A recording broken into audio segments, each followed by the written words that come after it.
share siapa pada hari ini, sebelumnya udah itu siapa? Siska. Oke, baik Ibu Siska datang kembali pada hari ini untuk melakukan kontrol ya Ibu ya? Iya. Untuk sebelumnya boleh diberitahu terlebih dahulu untuk nama dari bayinya, usia, jenis kelamin? Untuk namanya Rina, kemudian usianya sekitar 4 bulanan lagi. Terus untuk jenis kelaminnya perempuan. Untuk alamat di tempat tinggal itu? Surabaya. Surabaya, oke. Oke, Baik Ibu datang ke klinik pada hari ini, kami kira dikarenakan kontrol ya Ibu ya. Apakah selama 4 bulan ini, apakah ada keluhan dulu dari bayinya sendiri? Enggak ada sih dok, cuma pengen kontrol rutin aja. Oke, baik. Untuk sebelumnya, apakah ada riwayat penyakit seperti infeksi berulang, alergi, ataupun operasi sebelumnya? Belum pernah. Oke. Maksudnya saya akan melakukan pertanyaan mengenai riwayat kehamilan ya Ibu ya. Ibu untuk ketika melakukan persalinan pada anak Ibu pada usia kehamilannya apakah cukup bulan? Cukup 40 minggu ya Ibu ya. Untuk melakukan persalinannya secara sesar ataupun secara vaginal? Saya secara vaginal. Oke. Untuk bayi Ibu untuk berat lahirnya berapa ya Ibu? 2,8 dok. 2,8 kilo. Oke, lalu selanjutnya nanti saya akan menyusun daya tumbuh kembang yang akan saya lakukan dengan menggunakan development chart yaitu KPSP ya Ibu ya. Lalu selanjutnya saya akan mengkaji daya nutrisi, apakah untuk setiap harinya memberikan ASI eksklusif sebanyak berapa kali ya? Saya biasanya 5 kali atau 6 kali. Oke, cukup baik. Baik Ibu, dikarenakan untuk usia bayi 4 bulan, maka 2 bulan lagi itu pada usia 6 bulan, maka perlunya untuk dimulai memberikan MPASI ya Ibu ya, yang dimana nanti untuk cara pemahamannya dan juga resepnya nanti akan saya berikan panduannya, yang akan saya berikan pada WhatsApp Ibu ya. Lalu untuk imunisasinya apakah rutin Ibu? Rutin, sejak bayi udah mulai. Oke. Apakah sudah dapat Ibu dari imunisasi? Sudah. Oke. Lalu untuk suami Ibu apakah merokok Ibu? Enggak. Nggak merokok ya, baik. Apakah selama di rumah ada paparan dari asap rokok? Enggak dok. Enggak ada ya. Semua tinggal bertiga ya Ibu ya? Iya. Oke, baik. Apakah ada hewan peliharaan? Enggak.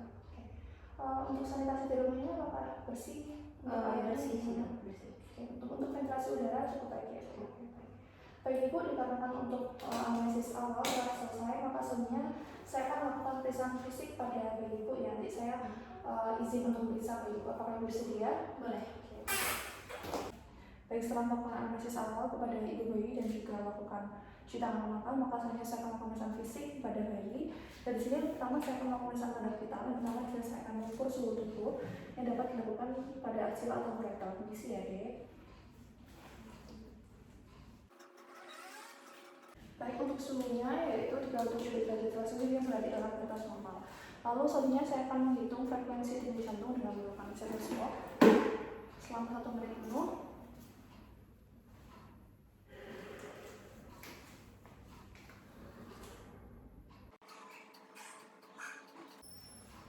Kalau untuk menghitung frekuensi nadi dengan tepat dengan hubungan dengan palpasi pada arteria dialis ini berdasarkan pemeriksaan untuk perhitungan frekuensi denyut nadi yaitu normal yaitu sebanyak 130 kali per menitnya. Lalu bersamaan dengan perhitungan dari frekuensi nadi pada bayi yang dapat dilakukan dengan menggunakan stetoskop ataupun dengan palpasi pada nadi, maka saya lakukan berbarengan dengan melakukan perhitungan dari frekuensi nafas. Dan pada bayi ini yaitu sebanyak 40 kali per menit, itu yang berarti normal. Selanjutnya saya akan melakukan perfusi kapiler pada jari kaki dan hasilnya itu normal, yaitu di bawah threshold. Lalu selanjutnya saya akan melakukan pemeriksaan head-to-toe. Dan di sini saya akan untuk pertama saya akan melakukan pemeriksaan pada wajah. Dan di sini saya memperhatikan untuk wajahnya yaitu harus simetris dan terkadang asimetris dikarenakan posisi bayi yang intrauterin. Lalu saya akan memperhatikan apakah adanya tanda kelainan seperti Down syndrome. Lalu selanjutnya saya akan memeriksa kulit dan saya mengecek apakah adanya perubahan warna yang abnormal seperti turgor, icterus, cyanosis ataupun ruam pada bercak bayi. Dan memperhatikan kondisi kulit bayi, memeriksa apakah adanya ruam ataupun bercak ataupun tanda lahir, dan memeriksa adanya pembengkakan ataupun adanya vernix caseosa pada bayi baru lahir. Selanjutnya saya akan memeriksa kepala pada bayi dan saya akan memperhatikan apakah adanya kelainan kongenital seperti anesefali, yaitu tidak ada batok dari kepala, mikrosefali, hidrosefali, ataupun sebagainya. Lalu sebenarnya saya akan memeriksa pemeriksaan pada mata. Saya akan melihat posisi dari mata, refleks, cahaya, dan juga tanda infeksi. Dan saya akan memeriksa jumlah adalah posisi dalurat mata, lalu memeriksa apakah adanya strabismus, yaitu koordinasi mata yang belum sempurna, ataupun adanya tanda-tanda katarak pada bayi. Dan sini saya akan melihat dari refleksi bayi dan juga mengecek apakah adanya tanda-tanda sepia pada mata seperti pada konjungtiva ataupun adanya kuman genococcus. Dan pada bayi ini bukan yang tersebut yang lebih normal. Lalu selanjutnya saya akan melakukan pemeriksaan telinga, yaitu melihat posisi, bentuk, dan juga sekret, refleks suara, dan juga sinus preaurikular.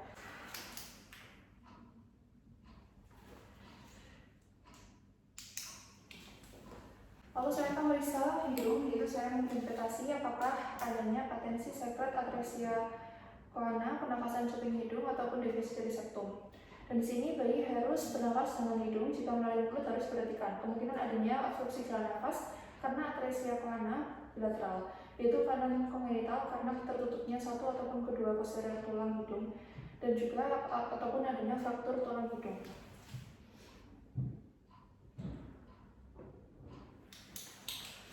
Selain itu, saya akan mengidentifikasi apakah adanya sekret yang terhadap udara. Hal ini memungkinkan adanya sifilis kongenital.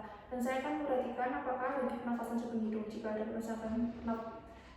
pernafasan cuping hidung mengembang, menunjukkan adanya gangguan pernafasan. Lalu saya akan melakukan pemeriksaan mulut, yaitu mengecek apakah adanya kelainan seperti bibir sumbing, palatum, refleks sisa, dan juga candidiasis ataupun makroglosia. Dan di sini untuk mengidentifikasi dari refleks sisa, saya akan menggunakan sarung tangan.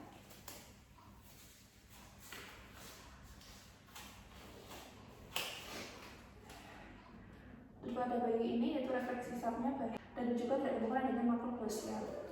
Lalu selanjutnya saya akan melakukan pemeriksaan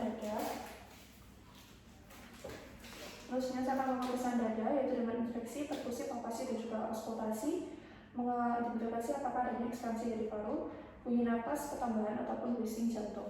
Untuk pertama yaitu dengan inspeksi, saya akan memeriksa kesimetrisan gerakan dada saat bernafas, frekuensi dan pola nafas, dan juga mengidentifikasi apakah adanya penggunaan otot bantu pada pernapasan. Dan untuk pernapasan pada bayi ini itu normal, yaitu 40 kali per menit. Tidak ditemukan adanya pulsasi prekordial pada dinding toraks. Lalu untuk palpasi, di sini saya akan melakukan palpasi pada dinding dada. Saya akan menilai kesimetrisan dari ekspansi paru, mendeteksi venitus taktil ataupun nyeri tekan pada dinding dada. Dan saya akan melakukan palpasi pada jantung untuk menilai adanya trill ataupun pulsasi. Dan pada trill sering ditemukan pada murmur derajat 4 ataupun lebih. Lalu selanjutnya saya akan melakukan perkusi, dan saya akan perkusi seluruh lapangan paru. Dan pada pasien ini yaitu untuk suara dari perkusi parunya yaitu sama dan dari normal, dan juga saya akan melakukan perkusi pada batas jantung untuk menilai adanya kardiomegali. Dan batas untuk antara paru dan juga kardio pada bayi ini yaitu normal. Lalu selanjutnya saya akan melakukan pemeriksaan auskultasi. Di sini saya akan menggunakan stetoskop untuk evaluasi kualitas ventilasi dan juga gangguan restriktif ataupun obstruktif.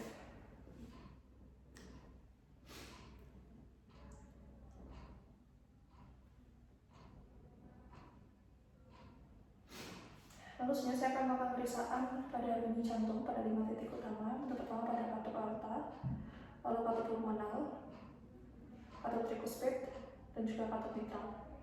Dan pada pasien ini yaitu normal, yaitu dengan S1 dan juga S2. Lalu selanjutnya saya akan melakukan pemeriksaan paru, yaitu dengan melakukan inspeksi pada paru nafas, lalu palpasi venitus, perkusi suara paru, dan juga auskultasi, mengecek apakah adanya bising ataupun breathless.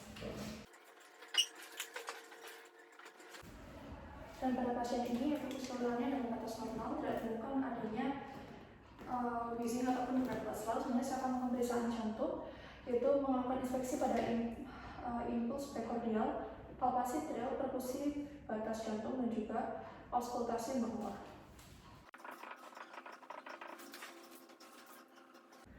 Untuk keseluruhannya pada pasien ini yaitu normal, tidak ditemukan adanya auskultasi murmur.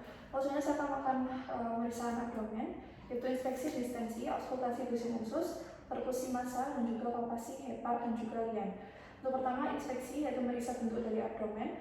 Abdomen harus tampak bulat dan juga bergerak secara bersamaan dengan gerakan dada saat bernapas. Dan saya akan meriksa pada tanda kulit abdomen apakah adanya tanda-tanda icterus, striae ataupun penilai tarik pusat pada bayi, dan juga apakah tampak segar ataupun masih terdapat tanda-tanda pendarahan. Lalu selanjutnya saya akan melakukan auskultasi, yaitu memeriksa fisik usus pada abdomen. Dan saya akan menilai apakah adanya fluid vaskular pada aorta abdominalis. Dan pada pasien ini, yaitu dalam batas normal dan bukan adanya fluid vaskular, dan juga untuk fisik ususnya setiap bentuknya itu normal. Lalu saya akan melakukan perkusi pada seluruh abdomen. Untuk perkusinya itu suaranya normal, yaitu terdengar suara timpani. Lalu saya akan melakukan identifikasi batas antara Hepar dan juga Lian. Untuk batas Hepar yaitu dalam batas normal dan bukan adanya hepatomegali. Dan untuk pada Lian juga normal dan bukan adanya splenomegali. Lalu selanjutnya saya akan melakukan palpasi pada dinding abdomen. Saya akan melakukan palpasi superficial untuk menilai tonus otot dinding perut atau adanya hernia. Palpasi dalam untuk menilai organ apakah adanya massa intraabdomen, ada hepatomegali ataupun splenomegali. Dan pada bayi ini yaitu usulan normal, tidak ditemukan adanya hernia ataupun tanda-tanda massa dari intraabdomen seperti hepatomegali ataupun splenomegali. Lalu selanjutnya saya akan melakukan pemeriksaan genitalia eksterna, dan pada pasien ini yaitu bayi, maka saya akan melakukan pembukaan pada labia majora yang menutupi labia minora.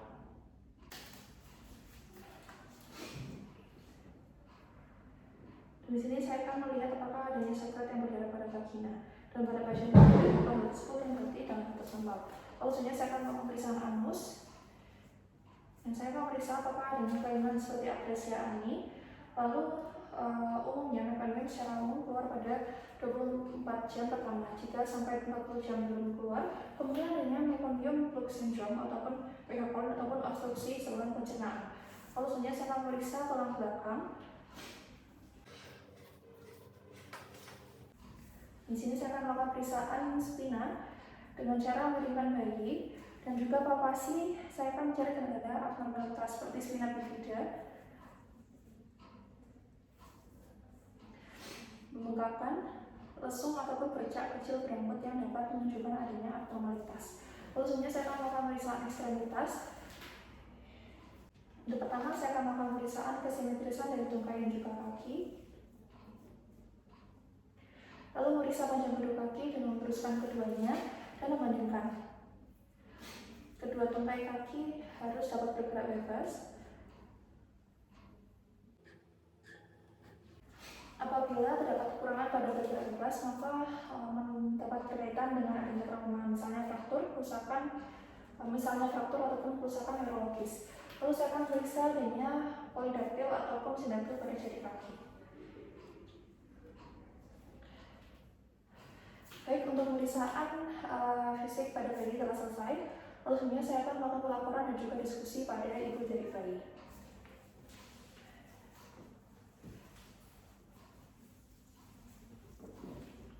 Baik Ibu, tadi telah saya lakukan pemeriksaan fisik umum pada bayi Ibu, dan untuk seluruh hasilnya itu dalam batas normal, yaitu dan nanti mohon dipertahankan ya Ibu ya, mohon dijaga anaknya, dan juga jangan lupa untuk memulai MPASI pada usia 6 bulan. Lalu apakah informasi saya berikan sudah cukup jelas Ibu? Sudah. Apakah ada yang perlu ditanyakan? Baik, untuk hasil dari pemeriksaan hari ini akan saya berikan Ibu, dan juga nanti saya akan memberikan berbagai contoh makanan MPASI. Saya akan lihat kembali untuk jadwal imunisasi Ibu ya. Terima kasih Ibu.